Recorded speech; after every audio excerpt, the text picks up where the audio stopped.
Good afternoon, everyone. Myself, Amena Rangwala. Today, I am going to present about why comparative Indian literature by Shishir Kumar Das. So, first, what is comparative literature? Comparative literature is interconnected with each other, like time period, language, genes, and boundaries. It provides a geographical chronicle and a broader perspective on literary and cultural achievement of humankind, and it is possible from within the single literature alone, and comparative literature provides the reader a serious, sustained understanding of culture beyond their own and helps to become a better global citizen. So comparative literature is a very broader concept. One can connect other countries' literature or other cultural literatures within the one in comparative literature.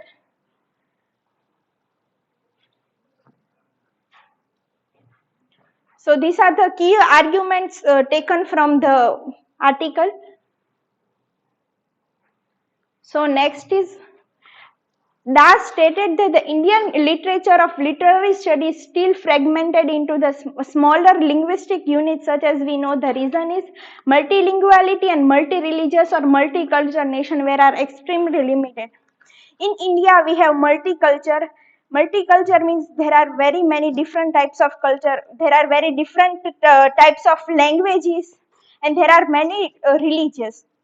For translation, first we need to translate the language text into English and then have to compare both the texts. But Aurobindo has failed in forming the framework to study the Indian literature. To study Indian literature by linking with comparative literature, still needed to indicate the proper framework within which Indian literature can be studied. Das tries to tell that to study the Indian comparative literature, one has to study the framework, means one has to go in the depth and investigate and then has to study the comparative literature. The term comparative literature is not self-explanatory or not only to define the term, but it is defined to be the necessity of quantifier, means there is not a certain type of concept which is not limited. We have to investigate in deep what is there and how it began. It should not be limited to the areas, it should be wide. Does mark that we must try to find out exact nature of relation between comparative literature and Indian comparative literature, and also try to see it as a express necessity to study the relation between comparative framework. Thus tries to tell that we have to see the comparative literature as well as to see the Indian comparative literature. He finds the difference between these two.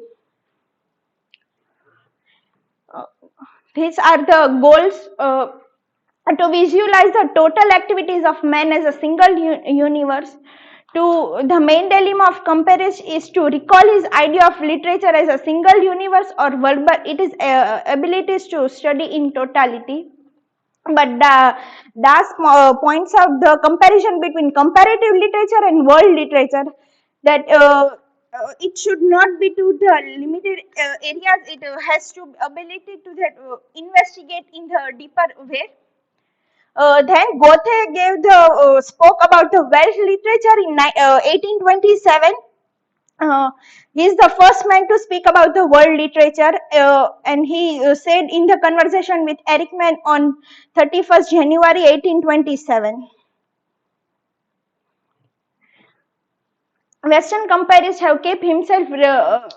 So both Rabindranath Tagore and Goethe is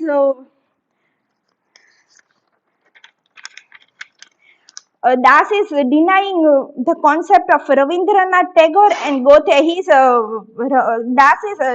tells that the comparison is the method of investigation by Goethe, while Goethe says it's the body of valuable literary work.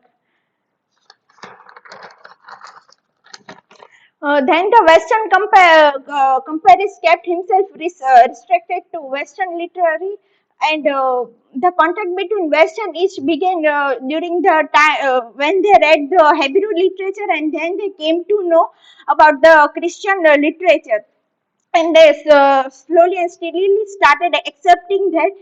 And the court of Cordova in Spain is a center for Arabic literature, and in 18th century they European discovered the Sanskrit language, which was the revolution for linguistics. And Franz Joss admits that about the Western criticism, criticize the Western criticism, and at last the result is that comparative literature is in the West began as comparative Western literature, and still is even the same in today's time.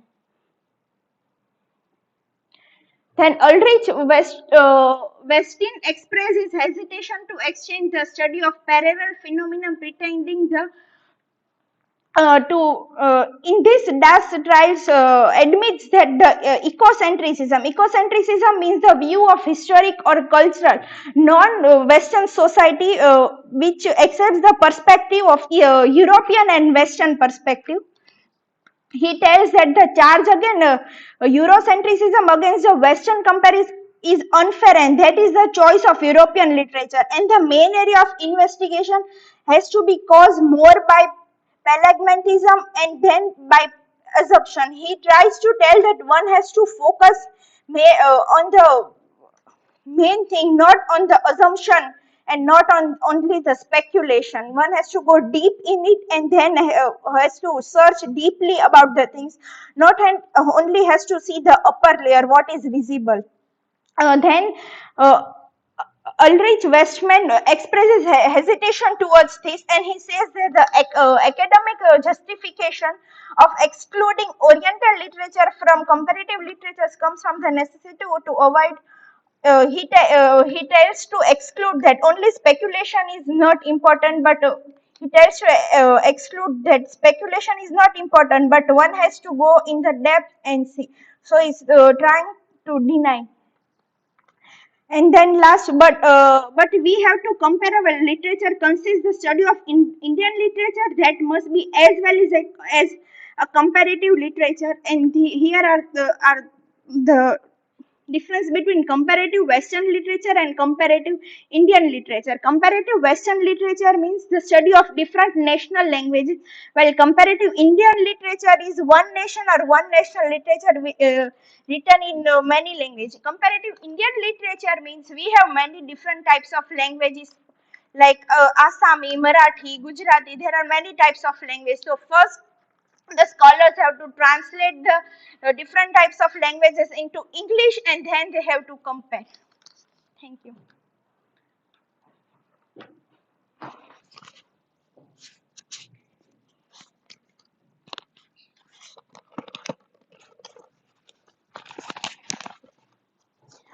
Hello friends, I Divya Seta. Today I am dealing with the article Why Comparative Indian Literature by Sisir Kumar Das.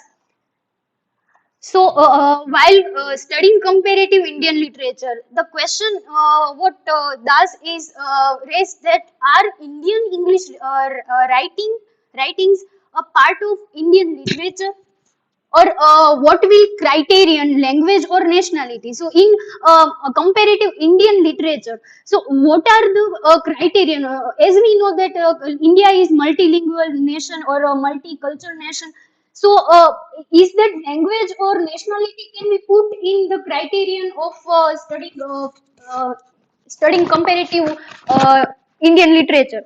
So comparative literature has to be both intralinguistic and interlinguistic. So comparative in comparative literature, we can study that in one language or multiple language also. So, for example, British literature and American literature, this both literature and culture has different culture, but both used one language, that English, while different national literature, but used one English language. Same as in India, we used Bengali and Hindi. So it is we can consider that we can study that what Bengali literature or Hindi literature is there. and one language can be the medium of two literature.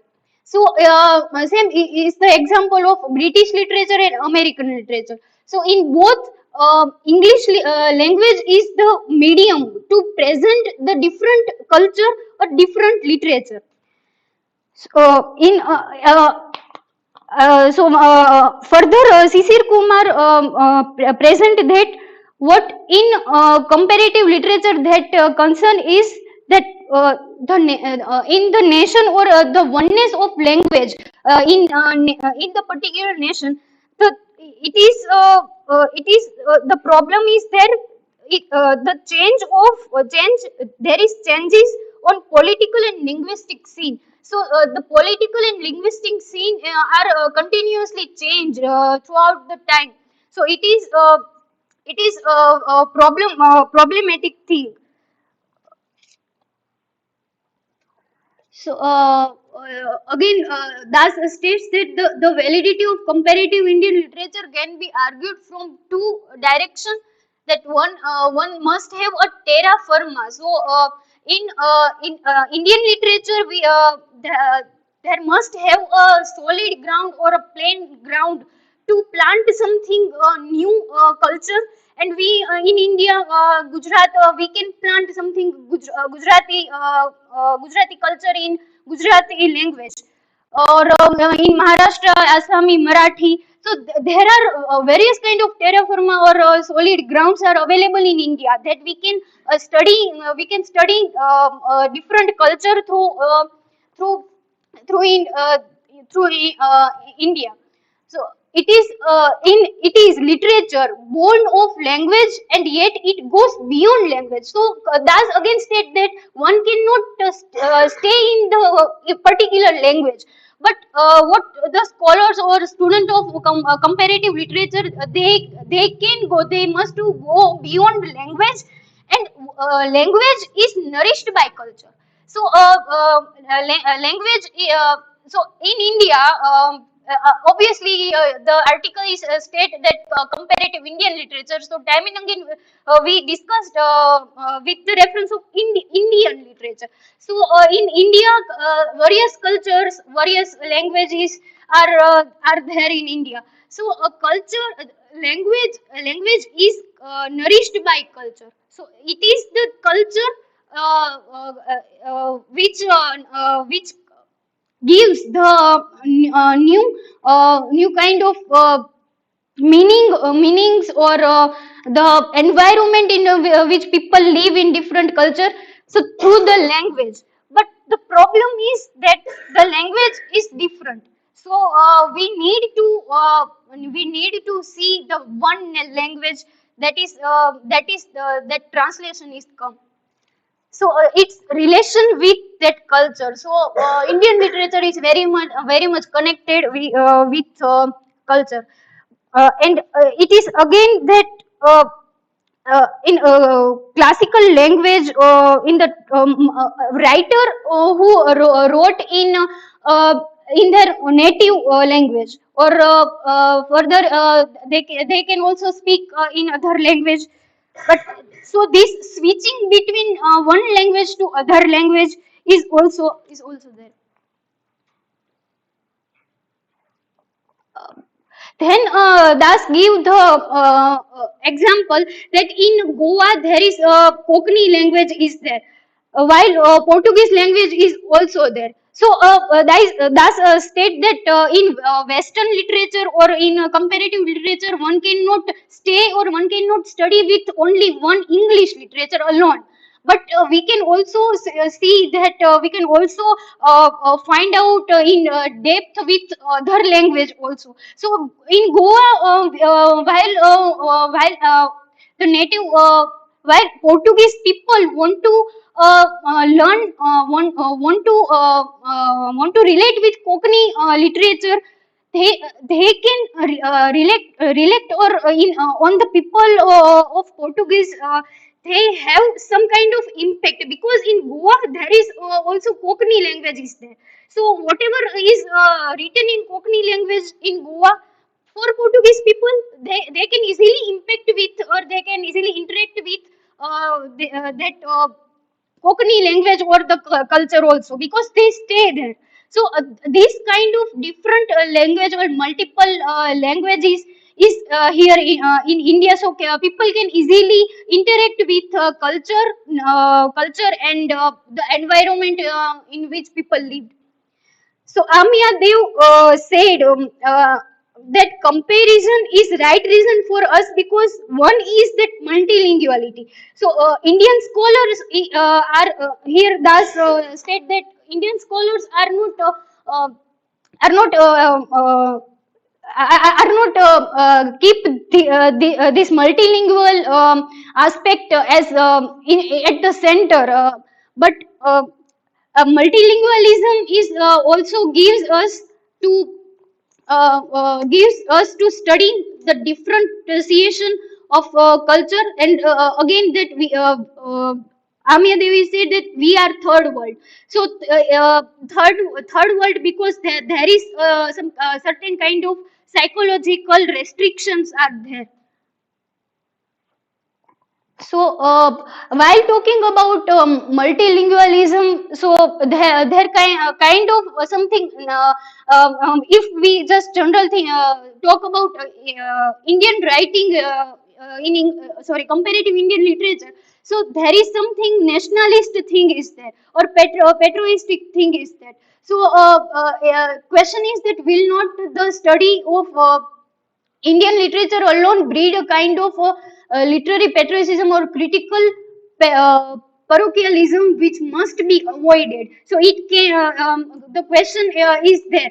So multilingualism is a fact of Indian society. So time in there is from the history of till the modern time, we can say that multilingual literary activity is increased in India. So, like Mani Parvala is kind of that mixture of something that might be mixture of Sanskrit or Tamil language is there, and that Mani Parvala is something new. It is new increasing in Malayalam language, in which there is Tamil language and Sanskrit language are used. So this multilingualism, we can use two language to to born or to create the other new language like Malayalam language. So new language and literature like Urdu.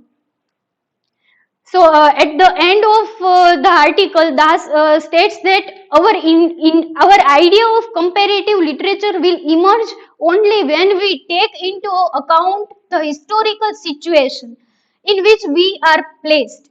So again, that culture is very much connected with comparative Indian literature, or language is also connected. So our journey is not from comparative literature to comparative Indian literature, but thus state that comparative Indian literature to put in comparative literature, not in comparative Western literature. Though comparative Western literature is coined in Western society, but coined from Western society, but the very core idea of comparative literature is that whatever that Western or Indian, there should be that compare it only one literature. There is only comparative literature. So thank you.